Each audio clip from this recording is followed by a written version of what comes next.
नमस्कार साथियों, पिछली वीडियो के अंदर हमने कवर किए हैं एसएससी एमटीएस के 4 फरवरी 2026 के पहले शिफ्ट के प्रीवियस ईयर्स क्वेश्चन।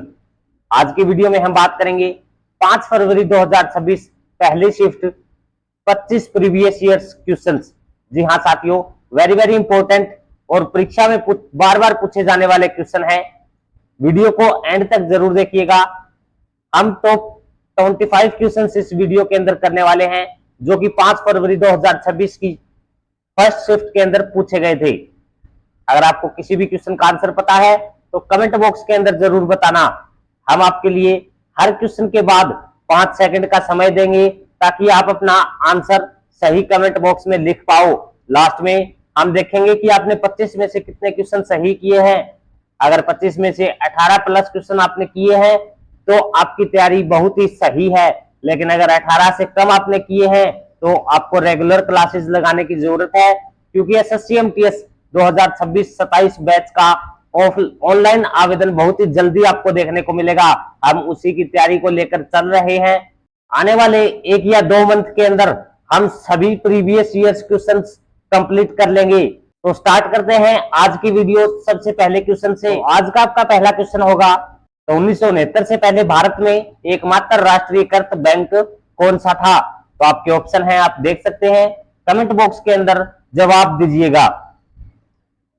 तो आपका राइट आंसर होगा SBI, state bank of India, जिसका पुराना नाम क्या था? इंपीरियल बैंक ऑफ इंडिया, जिसकी स्थापना 1921 के अंदर हुई थी। इसके बाद 19 जुलाई 1969 के अंदर एक साथ 14 बैंकों का राष्ट्रीयकरण किया गया था। नेक्स्ट आपका क्वेश्चन होगा, भारत की द्वितीय पंचवर्षीय योजना के संदर्भ में निम्नलिखित में से कौन सा कथन सही है? देखिएगा और आंसर जरूर दीजिएगा। तो भारत की पंचवर्षीय योजना के संदर्भ में निम्नलिखित में से कौन सा कथन सही है? तो आपका राइट आंसर होगा ऑप्शन बी, केवल सेकंड वाला सही है। इस योजना का उद्देश्य तीव्र औद्योगिकरण था। एक्स्ट्रा फैक्ट्स की बात करें तो द्वितीय पंचवर्षीय योजना कब से कब तक थी? तो 1956 से लेकर के 61 तक द्वितीय पंचवर्षीय योजना थी, जो कि महालनोबिस मॉडल पर आधारित थी। इसका मुख्य लक्ष्य क्या था? भारी उद्योगों और तीव्र औद्योगिकरण जैसे भिलाई, दुर्गापुर और राउरकेला स्टील प्लांट का विकास करना। इसकी लक्षित विकास दर 4.5% थी, लेकिन यहां पर 8.6% लिखी है, तो ऑप्शन ए गलत हो जाएगा। लक्षित विकास दर 4.5% थी, लेकिन वास्तविक विकास दर 4.27% थी। नेक्स्ट आपका क्वेश्चन होगा, भारत में औद्योगिक नीति प्रस्ताव 1956 के संदर्भ में निम्नलिखित में से कौन सा कथन सही है? तो आप देखिएगा कि कौन सा कथन सही है और आंसर देने की कोशिश कीजिएगा। इसने उद्योगों को 3 श्रेणियों में वर्गीकृत किया। पहले श्रेणी में वे उद्योग शामिल थे जो विशेष रूप से निजी खिलाड़ियों के लिए आरक्षित थे। तो कौन सा आंसर सही होगा? तो आपका राइट आंसर होगा ऑप्शन ए, केवल ऑप्शन ए ही सही होगा। इसने उद्योगों को 3 श्रेणियों में वर्गीकृत किया। इसके फैक्ट की बात करें तो औद्योगिक नीति प्रस्ताव कब आया था? 1956 में आया था, जिसको भारत का आर्थिक संविधान भी कहा जाता है। इसके तहत उद्योगों को 3 श्रेणियों में बांटा गया था, शेड्यूल ए, बी और सी में। पहली श्रेणी में वे उद्योग थे जो पूरी तरह से सरकार यानी कि सार्वजनिक क्षेत्र के लिए आरक्षित थे, जैसे हथियार, परमाणु ऊर्जा, रेलवे, न कि किसी निजी खिलाड़ियों के लिए।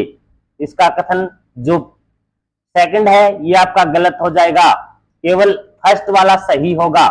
नेक्स्ट आपका क्वेश्चन होगा, क्षोभ मंडल की औसत ऊंचाई कितनी है? तो क्षोभ मंडल की औसत ऊंचाई कितनी होगी? कमेंट जरूर करें साथियों। अभी तक कितने क्वेश्चन सही कर लिए वो भी एक बार बताइएगा। टॉप 25 जो कि 5 फरवरी की फर्स्ट शिफ्ट के अंदर पूछे गई सभी इंपॉर्टेंट क्वेश्चन हम कर रहे हैं। तो क्षोभ मंडल की औसत ऊंचाई क्या होगी? आपका सही उत्तर होगा ऑप्शन ए, 13 किलोमीटर। एक्स्ट्रा फैक्ट की बात करें तो क्षोभ मंडल, जिसको ट्रोपोस्फेयर वायुमंडल कहा जाता है, वायुमंडल की सबसे निचली और सबसे घनी परत माना जाता है। इसकी ऊंचाई भूमध्य रेखा यानी कि इक्वेटर पर लगभग 18 किलोमीटर और ध्रुवों पर लगभग 8 किलोमीटर होती है, जिससे इसकी औसत ऊंचाई लगभग 13 किलोमीटर बैठती है। मौसम से जुड़ी सभी घटनाएं जैसे बादल, बारिश, कोहरा, आंधी इसी परत में होती हैं। अगला प्रश्न है आपका, प्रकृति के संदर्भ में महाद्वीपीय सहमति के मुख्य खनिज घटक कौन से हैं? तो प्रकृति के संदर्भ में महाद्वीपीय सहमति के मुख्य खनिज घटक कौन कौन से होंगे? तो आपका राइट आंसर होगा ऑप्शन ए, सिलिका एवं एल्यूमिना। एक्स्ट्रा फैक्ट की बात करें तो पृथ्वी की सबसे ऊपरी परत को क्रस्ट या प्रकृति कहा जाता है। उसके बाद अगला क्वेश्चन है, चंद्रगुप्त मौर्य के बाद 297 ईसा पूर्व के आसपास मौर्य साम्राज्य का शासन कौन बने थे? तो 297 ईसा पूर्व के आसपास मौर्य साम्राज्य का शासक कौन बना था? तो आपका सही राइट आंसर होगा option B, Bindusara. Extra fact की बात करें तो बिंदुसार चंद्रगुप्त मौर्य के पुत्र थे। किसके पुत्र थे? चंद्रगुप्त मौर्य के पुत्र थे बिंदुसार, और महान सम्राट अशोक के पिता थे।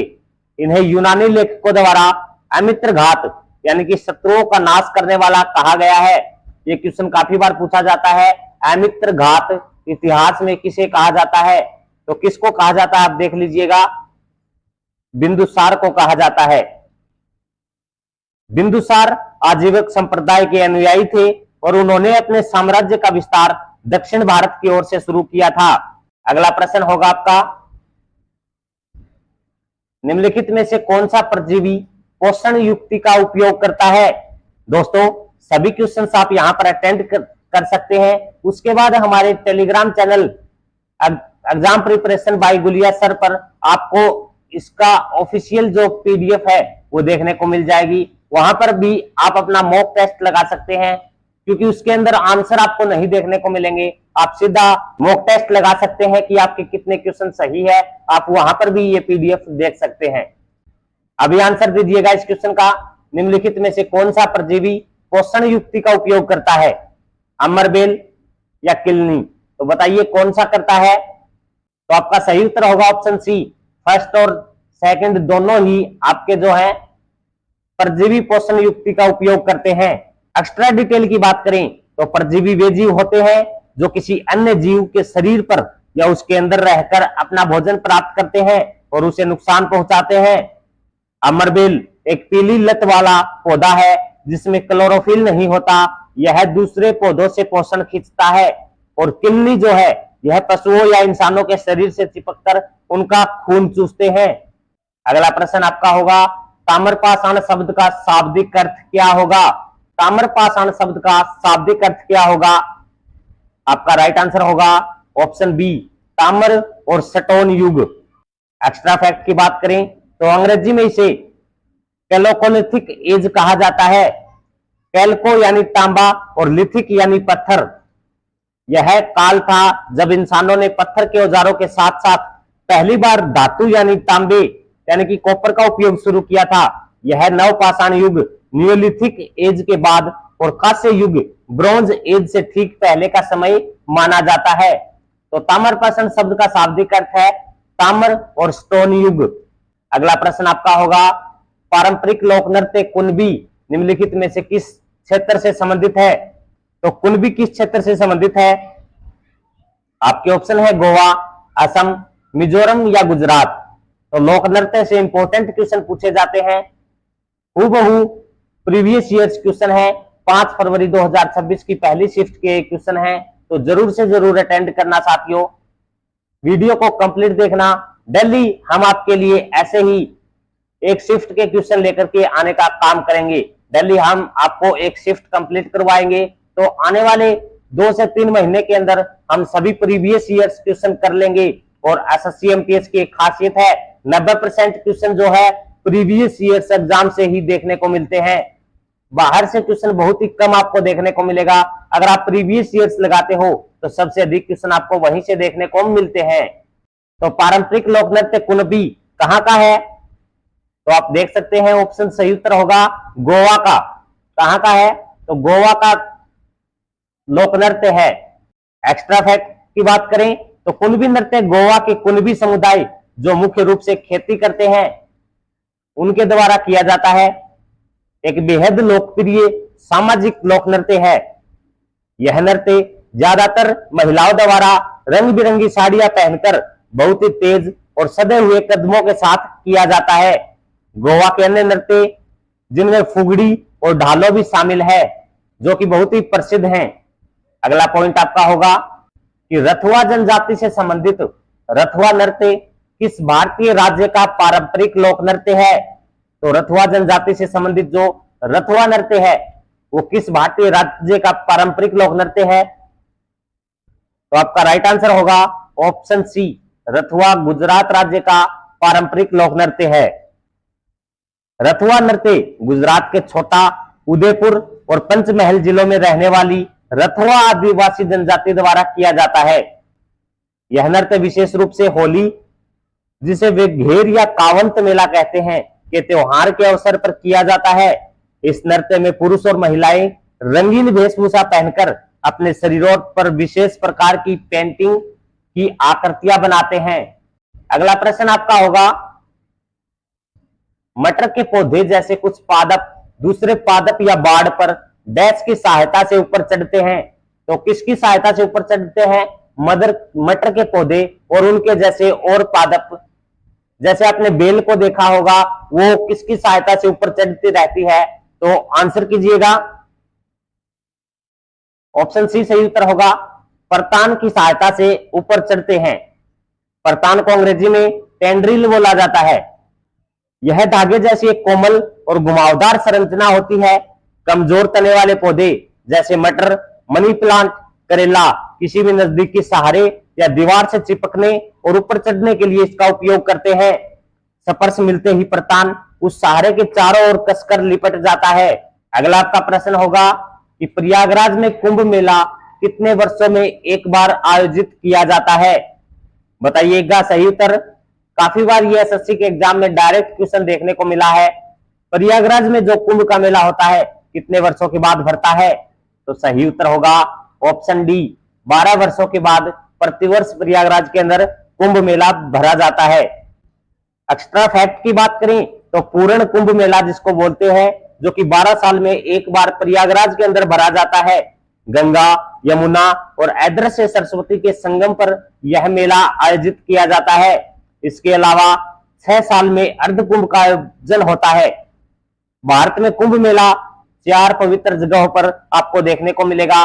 प्रयागराज यूपी के अंदर, हरिद्वार यूके उत्तराखंड के अंदर, उज्जैन एमपी के अंदर और नासिक महाराष्ट्र के अंदर आपको 4 जगह कुंभ के मेले भरते हुए देखने को मिलेंगे। अगला प्रश्न होगा, निम्नलिखित में से त्योहार संबंधित धर्म का कौन सा युग्म सही है? तो कौन सा त्योहार और कौन सा इंसान इससे संबंधित है? तो बताइएगा। तो आपका राइट आंसर होगा ऑप्शन डी, 12 वफात, जो कि इस्लाम धर्म से संबंधित है। एक्स्ट्रा फैक्ट की बात करें, 12 वफात जिसको ईद ए मिलाद बोला जाता है, पैगंबर मोहम्मद साहब के जन्मदिन और पुण्यतिथि के प्रतीक के रूप में मनाया जाता है। ये एक इस्लामिक त्योहार है। अन्य विकल्पों की बात करें तो महावीर जयंती जैन धर्म से संबंधित है।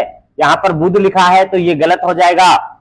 दूसरा, गुरु नानक जयंती जो है यहां पर सिख धर्म से संबंधित है, ना कि ईसाई धर्म से। और उसके बाद आप बुद्ध जयंती जो है बौद्ध धर्म से संबंधित है, ना कि जैन धर्म से। अगला प्रश्न होगा आपका, तरल पदार्थों द्वारा लगाए गए घर्षण बल को क्या कहते हैं? तरल पदार्थों द्वारा लगाए गए घर्षण बल को क्या कहते हैं? तो आपके ऑप्शन होंगे लिफ्ट, ड्रैगन, लोड या प्रेशर। तो क्या कहते हैं तरल पदार्थों द्वारा लगाए गए घर्षण बल को? तो आपका राइट आंसर होगा ऑप्शन बी, ड्रैग कहा जाता है। विज्ञान की भाषा में तरल का मतलब केवल पानी नहीं बल्कि द्रव और गैस दोनों होते हैं। जब कोई वस्तु किसी हवा या पानी में से होकर गुजरती है तो वह माध्यम उस वस्तु की गति का विरोध करता है। इसी विरोधी बल को ड्रैग या कर्षण कहते हैं। हवाई जहाजों और नावों को खास स्ट्रीमलाइज्ड आकार दिया जाता है ताकि यह ड्रैग बल कम से कम लगे। अगला प्रश्न होगा आपका, वह न्यूनतम तापमान क्या कहलाता है जिस पर वायुमंडलीय दाब पर कोई ठोस पिघलकर द्रव बन जाता है? तो वह न्यूनतम तापमान क्या कहलाएगा? तो आपका राइट आंसर होगा ऑप्शन बी, गलनांक कहा जाता है। गलनांक को अंग्रेजी में मेल्टिंग पॉइंट कहा जाता है। उदाहरण के लिए बर्फ का गलनांक 0 डिग्री सेल्सियस या 273.15 के माना जाता है।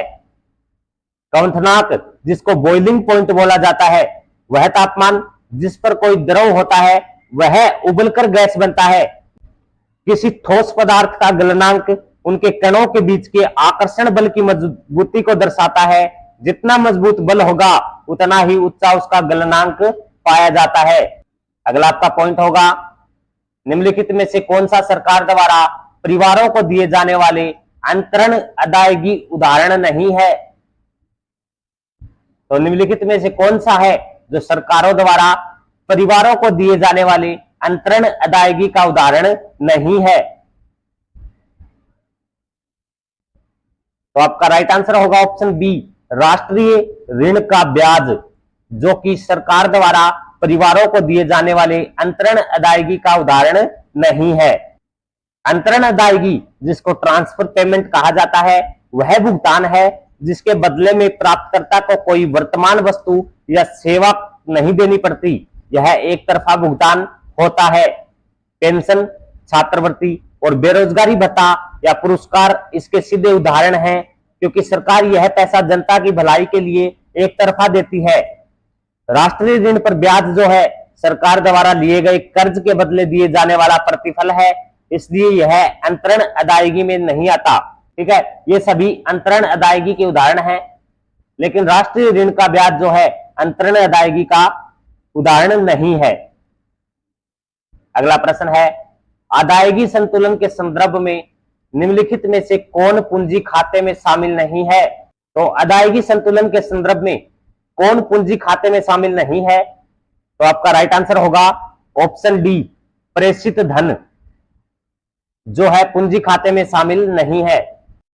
अदायगी संतुलन, बैलेंस ऑफ पेमेंट, जिसको बीओपी बोला जाता है, बीओपी के दो मुख्य खाते होते हैं, चालू खाता जिसको करंट अकाउंट बोला जाता है और पूंजी खाता जिसको कैपिटल अकाउंट बोला जाता है। विदेशी निवेश जिसको एफडीआई कहा जाता है, विदेशी ऋण और बैंकिंग पूंजी देश की संपत्तियों और देनदारियों को प्रभावित करते हैं, इसलिए ये पूंजी खाते का हिस्सा हैं। अगला प्रश्न आपका, लेडीज टेलर पुस्तक के लेखक कौन है? तो ये भी वेरी वेरी इंपॉर्टेंट क्वेश्चन है। एसएससी बार बार पुस्तकों के लेखक के बारे में क्वेश्चंस जरूर डालती है, तो आप ध्यान से नोट कर लेना, लेडीज टेलर पुस्तक के लेखक कौन है? तो आपका राइट आंसर होगा option A, Priya Hajela. Ladies tailor Priya Hajela का एक बेहतर चर्चित डेब्यू उपन्यास है। यह कहानी 1947 के भारत पाकिस्तान विभाजन की पृष्ठभूमि पर आधारित है, जो एक ऐसे व्यक्ति के संघर्ष को दिखाती है जो विभाजन के बाद शरणार्थी बनकर भारत आता है और अपने जीवन को नए सिरे से संवारने की कोशिश करता है। अगला प्रश्न है, निम्नलिखित में से किस भारतीय राज्य की 2024-25 में कुल प्रत्यक्ष विदेशी निवेश इक्विटी प्रवाह में सबसे अधिक हिस्सेदारी थी? तो किस भारतीय राज्य की थी 2024-25 में प्रत्यक्ष विदेशी निवेश इक्विटी प्रवाह में सबसे अधिक हिस्सेदारी? तो आपका राइट आंसर होगा ऑप्शन बी, महाराष्ट्र। इसके बाद कर्नाटक और गुजरात जैसे राज्य आते हैं। भारत में SARF AESI अधिनियम निम्नलिखित में से किस क्षेत्र से संबंधित है?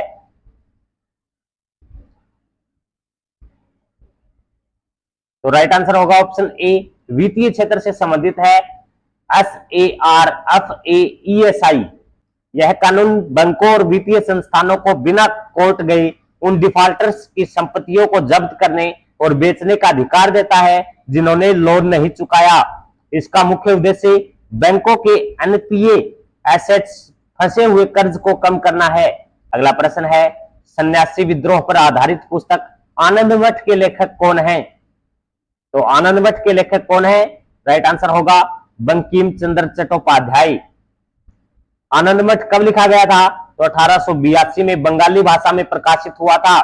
हमारा राष्ट्रीय गीत जो है वंदे मातरम इसी पुस्तक से लिया गया है।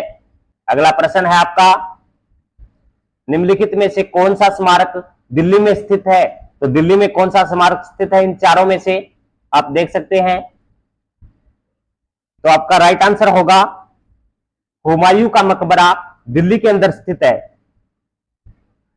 हुमायूं का मकबरा जो है 1569-70 में हुमायूं की बेगम हामिदा बानो बेगम के आदेश पर बना था।